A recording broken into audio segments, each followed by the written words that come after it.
Tonight, prison failure. Authorities slammed over Carl Williams' jailhouse slaying.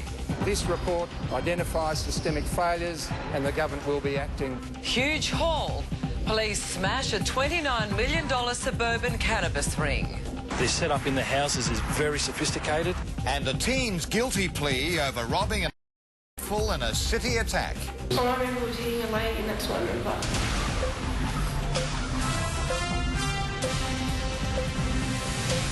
This is 10 News at 5 with Mel Walden and Helen Cabalos. Good evening and welcome to 10 News. Also tonight, police claims of a serial drunk driver's wild chase across 4 suburbs. But first, the damning inquiry into a notorious jailhouse killing.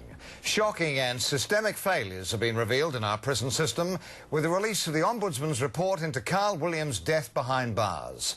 The drug boss let down by authorities who were supposed to ensure his safety in the state's most secure prison. It's 2 years tomorrow since Carl Williams was beaten in his cell, and the extraordinary events that led to his death have now been laid bare. These events had fatal consequences, and indeed they have had dramatic consequences for the justice system. The Ombudsman found corrections bosses placed Williams and his killer, Matthew Johnson, in the same unit, despite identifying a threat to Williams if Johnson discovered the true nature of his cooperation with police. Managing prisoners is complex. They have allegiances, they have associations. They change quickly, they move quickly. The damning report slams guards for not removing the murder weapon, part of an exercise bike that Johnson had used in a previous bashing, and for taking 27 minutes to report Williams' death. The list continues. Corrections Victoria failed in its duty to protect Williams and failed to see warning signals. Prison staff had an unprofessional culture, a lack of communication with police, and there was inadequate CCTV. I'm really just devastated, really sad. And as regrettable as it was, we've looked hard and reflected hard upon our practices. Police also in the firing line for failing to identify threats. We've done some work. We believe that now we're sharing appropriate levels of intelligence. Despite the litany of errors contained within the report, astonishingly, Corrections Victoria says no one's been punished or disciplined for what was a clear failure. Not a lot of people have a great deal of sympathy for Carl Williams, but the implications of this report affect our entire criminal justice system. The Premier now ordering a review of the corrections system. And serious issues around the management of Carl Williams and these events. David Woywood, 10 News. Well, the man who's taken the heat for today's scathing Ombudsman's report is Corrections Victoria Commissioner Bob Hastings. He joins us live now from the city. And Commissioner, firstly, how do you respond to the Premier's review of Corrections Victoria management? We've just got news of the comments from the Premier, and we welcome those reviews, and we'll continue to work with anyone that government proposes to look at our systems and make sure. Thanks for your time, Commissioner. Bob Hastings from Corrections Victoria there. Now to other news, and police have smashed an international drug syndicate operating in Melbourne's northwestern suburbs. Almost $30 million worth of cannabis has been netted during a series of raids. One of the most significant drug busts in the state's history. Sarah Arbo. A serial drunk driver has been granted bail after a high-speed eastern suburbs chase last night. Police say the 27-year-old has a long and shocking driving history. Candice Wyatt, 10 News. And another woman is facing drink-drive charges after blowing almost 4 times over the limit with her 2 children in the car. The 41-year-old was breath-tested in Sweeney Drive in summons. A North Melbourne teenager has pleaded guilty to a spate of brutal city attacks. The AFL Players Association is threatening legal action over highly offensive posts to a social media site. Around 100,000 people have been following a Facebook site that hurls racist abuse at footballers. Most footy fans adore their heroes, but a disturbing number of social media users are getting their kicks out of cutting stars down. The AFL memes page claims it provides followers an opportunity to be funny. But the players and the league aren't laughing. We draw the line at material which is offensive, which is vilifying, based on, race or sex or inciting violence. The site encourages Facebook users to come up with captions to accompany photos of players and coaches. In less than a month, it's attracted almost 100,000 fans. Racist and offensive attacks on players crossing the line. Players have got a thick skin, they're pretty resilient and they can take a joke, but certainly our members have no tolerance for vilification. The AFL acting quickly, demanding its logo be removed from the page. Hawthorn star Buddy Franklin urging the league to intervene. Go to the AFL club or the AFL and get it sorted that way, I reckon, if there's going to be any issues. This afternoon, the creator of the page posted an apology, saying no offence was intended and it was all supposed to be a bit of fun. But the Players Association isn't ruling out legal action. That some of this material is blatantly unlawful, and if that's got a legal ramification, then that's not something which we would rule out pursuing. Nick Butler, 10 News. Now here's Stephen, looking ahead to tonight's sport. Mel, Buddy Franklin promises his best is yet to come. Ross Lyon heads east to renew acquaintances with the Saints. Dermot Brereton throws his support behind Izzy Folau.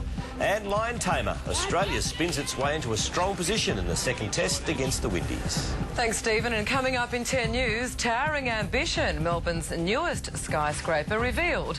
And police praying as city drivers run in with the law.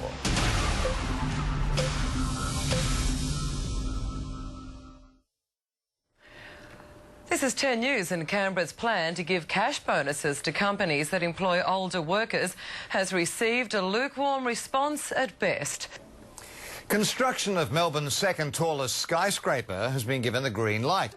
Winter Olympic gold medalist Alyssa Camplin has given the Royal Children's Hospital a heartfelt gift. To the Australian share market, and a positive day for local stocks, closing well in the black. With all the day's figures, here's the CommSec Finance Report.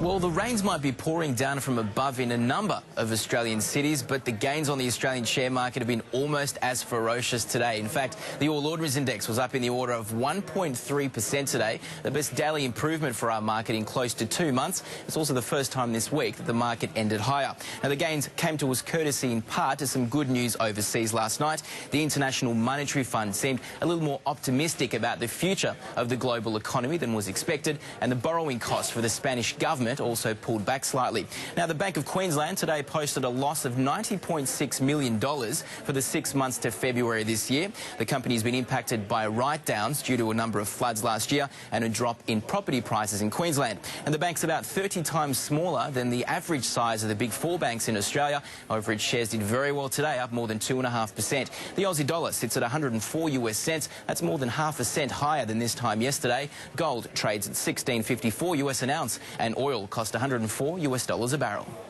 Well, police have some extra paperwork to do after a collision in the city this afternoon. Well, let's see if the drive home is a little smoother now as we cross to Emma in the chopper. Thanks, Mel. Over the West Gate in Leeds. See you after sport. Coming up in 10 News, the IMF talks up our economy. A final chapter in a little Australian girl's murder. Counting down to London's Olympics. And Flight of Fancy, the space shuttle Discovery hitches a ride to its new home. I see it! I'm getting it!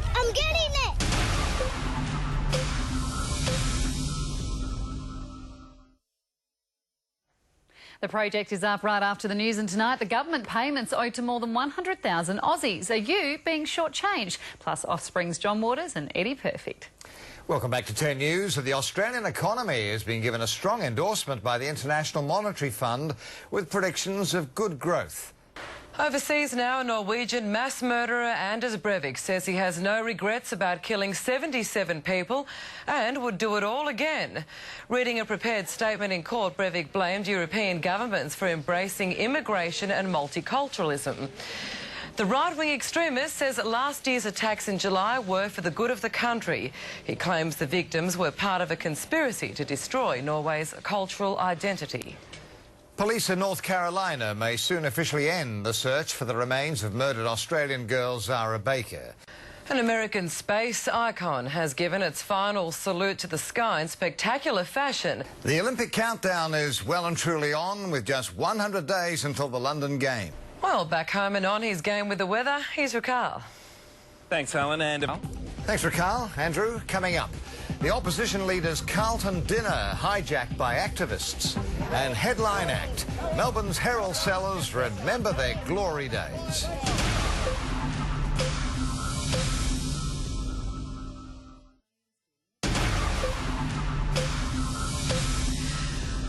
You're watching 10 News. Are now delivering tonight's sport. Here's Stephen. Thanks, Mel. Nathan. Toyota Sports Tonight, proudly brought to you by the car company that knows just how fragile you are. Good evening, everyone. Ross.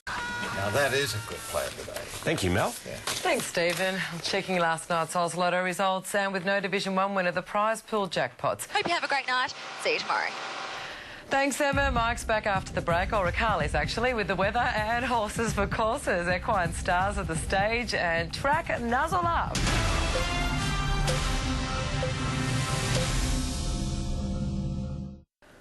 Welcome back, and now to a unique encounter. This weather report is brought to you by Pino Clean Scrub and Wipe. One side for everyday touch-ups, the other for tougher mess. Pino Clean Scrub and Wipe. And as the sun sets on Melbourne, here's Raquel. Thank you, Mel. And to an end with a real seasonal change to come in next week. I'll see you tomorrow. Well, looks like a beautiful end to the day there. Thank you, Raquel. That's 10 News for this Wednesday night. Stay with us now. The project coming up next. We'll see you again tomorrow. Take care. Good night.